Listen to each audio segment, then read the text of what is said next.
All right, so in the event that you're absent today, and we do have a few gone, you're going to need to watch this video to see how we do quantifying of the wave speed equation. A tuning fork vibrates at 512 hertz. What is the speed of sound waves in air if the wavelength of the sound waves produces 66.4 centimeters? Let's go ahead and start with our base equation that velocity is equal to frequency multiplied by wavelength.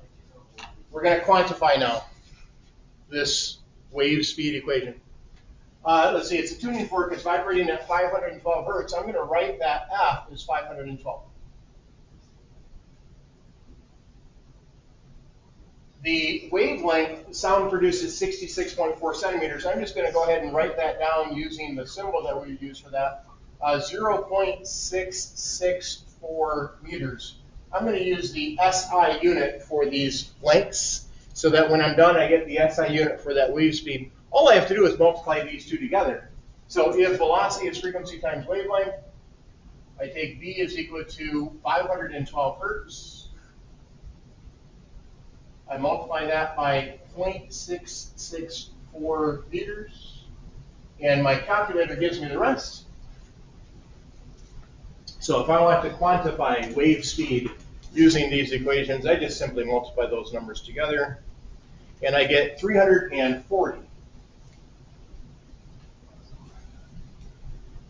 meter hertz. And then you say, wait a minute, that doesn't seem like a really good unit for speed. Shouldn't it be meters per second for speed? It should be. And if you recall that the hertz, 1 hertz, is equal to 1 cycle per second, I'm going to write it like so. We can often write that as 1s to the minus 1. A hertz is an inverse second. So what that does is it gives me 340 meters per second for speed. And that is the recognized speed of sound through air at room temperature. If the speed of sound in calculated number 1 is as calculated number 1, what is the wavelength of sound generated by a tuning fork vibrating at 256 hertz? So now I'm going to change this, use the speed to be 340 meters per second. I'm going to have that frequency be 256 hertz. And what I'm looking for is that wavelength. So I use the same wave speed equation, except now I solve it for lambda. That would be V divided by F.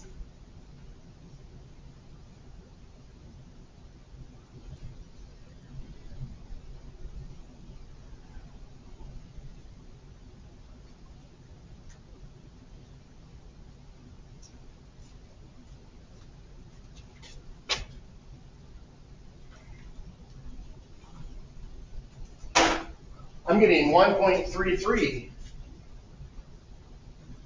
And you can see how that reduces to, from meters per second, divided by per second, you get 1.33 meters. And you might notice something here. Some of you are very astute. You might notice that the wavelength doubled when I have that frequency. If I make the frequency half as big, I make the wavelength twice as big, if that speed is constant. Okay, let's take a look at reference this diagram. And so one of the labs I'm going to have you guys do is using this thing called wave on a string. And so this thing here is generating a wave, and I'd like to show that to you here really quick.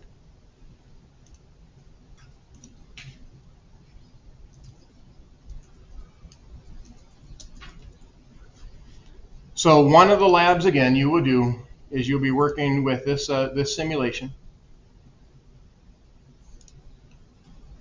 And I want to get rid of this for a second. Let's have this thing have no damping at this point. And you notice if I just move this thing up and down, it sends a wave. Disturbance, if you will, propagates through the internal forces that act on that thing. I can slow that down so you can see that better.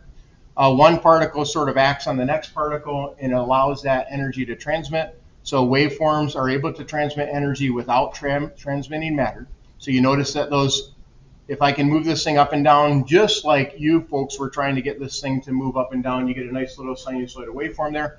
If I slow the frequency down, you can see that that makes the wavelength bigger. I'm going to let this thing do that for me. So now I have this oscillating object there on the left, creating a nice little sinusoidal waveform. With this thing here, I'm going to pause this for a second, and we need to be able, let me put some rulers out here. We need to be able to take a look at this diagram, and if I pause that, you should be able to determine things like amplitudes, wavelengths, and so forth. So let's take a look at this thing here. This screen that I captured was really just from that simulation. Reference that diagram below. What is the amplitude of that wave? So when I look at this thing here, I should be able to look at that diagram and determine how big that wave is as an amplitude.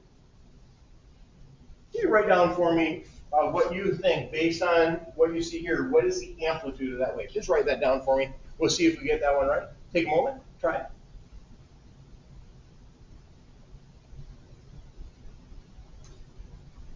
There are two answers that people will typically write. Only one of them is correct. I'm going to write the two that I will see. People will write this as amplitude is equal to 1.6 centimeters, or amplitude is equal to 0.8 centimeters. Which one of those is correct?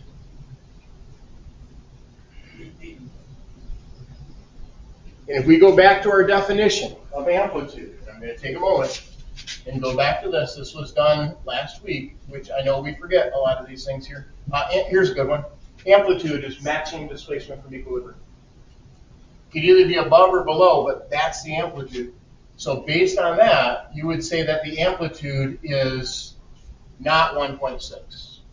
The amplitude is 0.8 centimeters. And that's because that represents this distance here.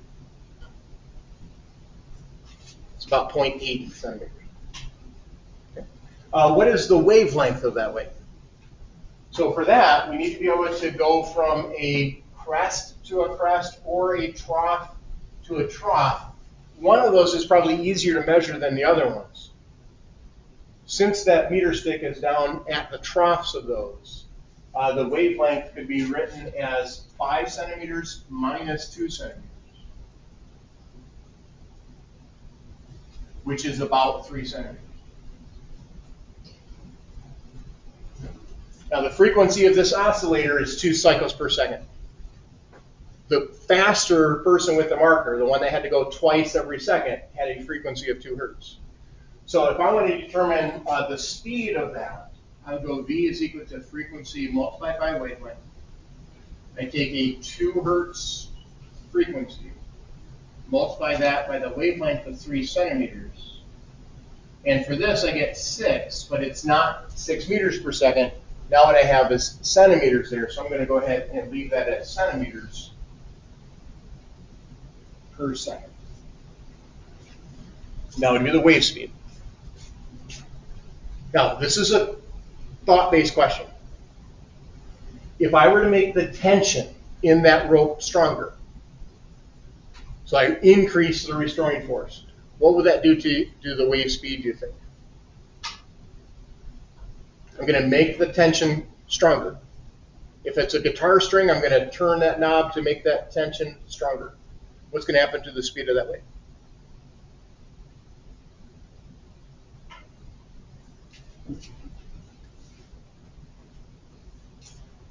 If I make the tension stronger, I want to go back to this here for a second. This diagram, we did this last week. How fast a wave travels depends in part on the force between those particles. If I make the tension stronger, shouldn't that increase that restoring force? If I increase that restoring force, that means that things will oscillate more quickly through it, which means the speed should increase. And for those of you that have ever played a guitar or any kind of stringed instrument, you know how to change that tune by changing the tension. So what happens to the wave speed? If I make the tension, if I increase that tension, then the wave speed should increase. And that's because of the restoring force becoming stronger.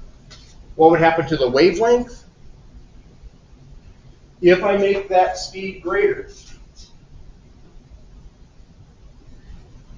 So if the velocity becomes bigger, that frequency would stay the same, the wavelength should become bigger. And so the wavelength would increase as well. Okay. Quantifying the wave speed equation. Questions for me now? Okay, this was our main topic for today. Because I was gone on Friday, I felt like we needed to do a little bit of stuff to get our minds refocused on that wave speed equation from stuff that we worked on last week. I feel like we've done that. Now I'm going to give you guys a few problems to try on your own. Those problems are on that sheet that you picked up at the beginning of class. There's probably 3 or 4 questions there for you. I want you to give those a go. You have 10 minutes. That should be enough to be able to get through those.